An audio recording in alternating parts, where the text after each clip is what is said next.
کر معاشرے کے عدم توازن اور استحصال پر طنز کرتا ہے، اور یہ خوبی حجاج جھنجھٹ کی شاعری میں ہمیں نمایاں نظر آتی ہے کہ قہقہوں کے لیے فریاد کرے گی دنیا، قہقہوں کے لیے فریاد کرے گی دنیا، اور ہم نہ ہوں گے تو بہت یاد کرے گی دنیا۔ سجاد جھنجھٹ۔ السلام علیکم۔ میں جھنجھٹ ہوں، وراثت میں ملی ہے شاعری مجھ کو۔ میں جھنجھٹ ہوں، وراثت میں ملی ہے شاعری مجھ کو، میرے ابا کے دادا جان کے دادا بھی شاعر تھے۔ میں جھنجھٹ ہوں، وراثت میں ملی ہے شاعری مجھ کو، میرے ابا کے دادا جان کے دادا بھی شاعر تھے، اور جس فن کو چرا کر دوستوں اشعار پڑھتا ہوں، سنا ہے یہ کہ اس فن میں میرے دادا بھی ماہر تھے۔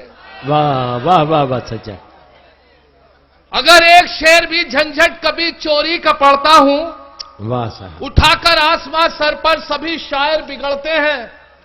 اگر ایک شعر بھی جھنجھٹ کبھی چوری کا پڑھتا ہوں، اٹھا کر آسمان سر پر سبھی شاعر بگڑتے ہیں، مگر ان ناظم اعلیٰ کو کوئی کچھ نہیں کہتا جو دوران نظامت دوسروں کے شعر پڑھتے ہیں۔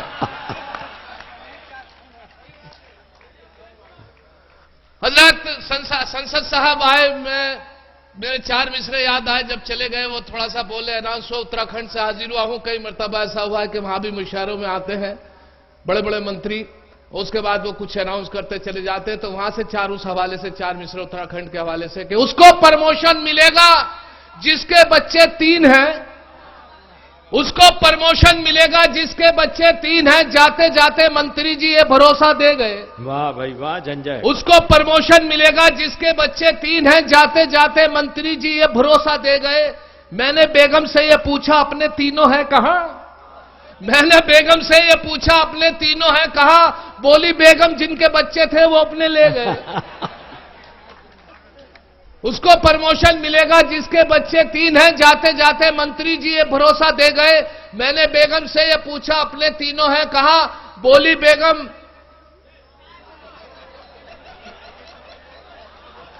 لے گئے۔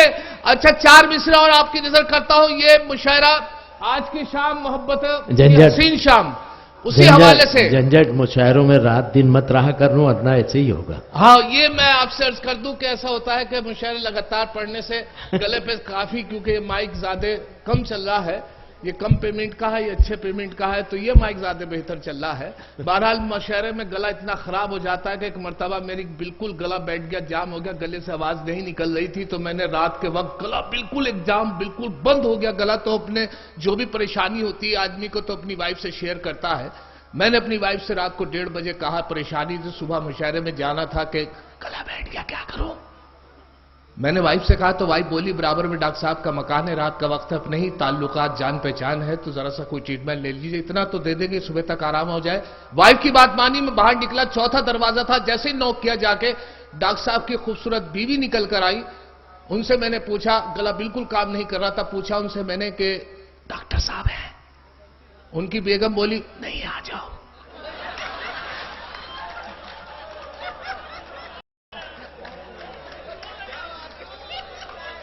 تو کبھی کبھی فائدہ بھی ہو جاتا ہے۔ اب سنیں 4 مصرے محبتوں کی یہ شام اور قومی یکجہتی کا یہ مشاعرہ، اور میرے 4 مصرے کے دیکھ کر جس کو سیاہ رات بھی شرماتی ہے، دیکھ کر جس کو سیاہ رات بھی شرماتی ہے، چھوکری ہے وہ جواں سال میرے مالی کی۔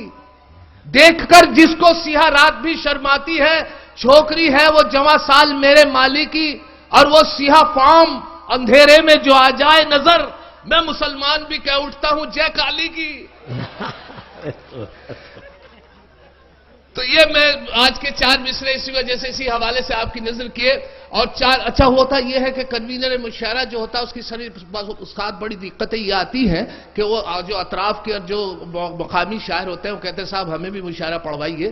وہ اس وجہ سے میں آپ کے سامنے کرنا چاہتا ہوں کہ بالکل تازہ بات یہ ہوئی کہ دیوبند میں مشاعرہ تھا، ہمارے گھر کے بالکل پاس ہی رڑکی کے پاس دیوبند، اور دیوبند میں جب مشاعرہ تھا تو وہاں ایک صاحب کنوینر کو یہ آرڈر ہو گیا کہ کوئی بھی مقامی شاعر نہیں پڑھے گا، لیکن جو کنوینر تھا اس کا بھتیجا تھا، اس کو شاعر نہیں تھا، لیکن اس کو ایک غزل لکھ کے دے دی گئی کہ چلیے لیے آپ وہ بہت ضد کر رہا تھا کہ صاحب میں ضرور پڑھوں گا، تو اسے غزل دے دی گئی، اس نے پرچے پر لکھ لی، پورے دن یاد کی، کچھ غزل یاد ہو گئی، کچھ اس وجہ سے لکھ لی کہ جب جہاں بھی اٹکوں گا جو مصرع یاد نہیں ہوگا اسے پرچے سے دیکھ لوں گا۔ اب اتفاق دیکھے کہ جب وہ اپنی پینٹ یا قمیض اتار کر آیا، وہ پرچہ اسی وقت اسی میں رہ گیا جو وہ کھوٹی پر ٹانگ کے آیا، اور وہ اسے اس بات کا بھروسہ تھا، وشواس تھا کہ اس کی جیب میں پرچہ ہے۔ اب دیکھیں صاحب کیا کیفیت تھی، بالکل سچی بات بتا رہا ہوں۔ وہ ہوا یہ کہ صاحب اسے کھڑا کر دیا گیا پڑھوانے کے لیے، بھتیجا جیسے ہی کھڑا ہوا تو اسے اس بات کا بھروسہ تھا کہ میری جیب میں پرچہ ہے، اور اس نے غزل کا مطلع پڑھا، مطلع کا پہلا مصرع پڑھا، پہلا مصرع اس کے زبانی یاد تھا، دوسرا مصرع وہ بھول گیا، سوچا پرچہ نکال لیا جائے، تو یہاں سے ملاحظہ کریں، پہلا مصرع کہ جلی شمع بہا پروانوں کا خون، جلی شمع بہا پروانوں کا خون، جلی شمع بہا پروانوں کا خون، جلی شمع بہا پروانوں کا خون، ان للہ و للہ راجعون۔ جھنجھٹ مزہ آ گیا، مزہ آ گیا، جھنجھٹ پڑھتے رہیے گا، اور مکرر پڑھتے رہیے گا جھنجھٹ، ایک دفعہ اور دوبارہ جھنجھٹ، ویسے ہی جھنجھٹ۔ جلی شمع بہا پروانوں کا خون، جلی شمع بہا پروانوں کا خون، جلی شمع بہا پروانوں کا خون، ان للہ و للہ راجعون۔ تو یہ جب ہوا تو مجھے اچھا لگا، میں نے بھی آپ سے شیئر کی یہ بات، یہاں تک پہنچائی۔ آج ایک اور بات جھنجھٹ یہ ہوا کہ جب میں حاضر ہوا تو بس میں تھا، بس کا بڑا طویل سفر تو تھا، ٹرین کا اتنا نہیں رہا جتنا اندور سے سناوت تک ہوا، اور جو پریشانیاں ہیں اس میں 4 مصرے آپ کی نظر تازہ کر رہا ہوں، جو تازہ 4 مصرے کہ بس میں تھا آگے کھڑا ایک دل ربا، اچھا لگا، بس میں تھا آگے کھڑا ایک دل ربا، اچھا لگا، میں نے جب چھیڑا اسے کچھ نہ کہا، اچھا لگا، میں نے جب چھیڑا اسے کچھ نہ کہا، اچھا لگا، حوصلہ میرا بڑھا اور یہ گستاخی جو کی، حوصلہ میرا بڑھا اور ایک گستاخی جو کی، دے کے اس نے گال پہ تھپڑ کہا، اچھا لگا، دے کر اس نے گال پہ تھپڑ کہا، اچھا لگا۔ اور ملاحظہ کریں یہیں سے 4 مصرے اور آپ کی نظر کرتا ہوں کہ ایک دن کر بیٹھا جرم عشق میں، دیکھیں انٹرنیٹ ای میل کا زمانہ، میں نے بھی سوچا کچھ عشق کیا جائے جو میری حالت ہوئی، 4 مصروں میں آپ کی نظر کر رہا ہوں، ملاحظہ کریں کہ ایک دن کر بیٹھا جرم عشق میں، اپنی تھانے میں حجامت ہو گئی، ایک دن کر بیٹھا جرم عشق میں، اپنی تھانے میں حجامت ہو گئی، اتفاقاً جج بھی تھا عاشق مزاج، اتفاقاً جج بھی تھا عاشق مزاج، اس لیے میری ضمانت ہو گئی۔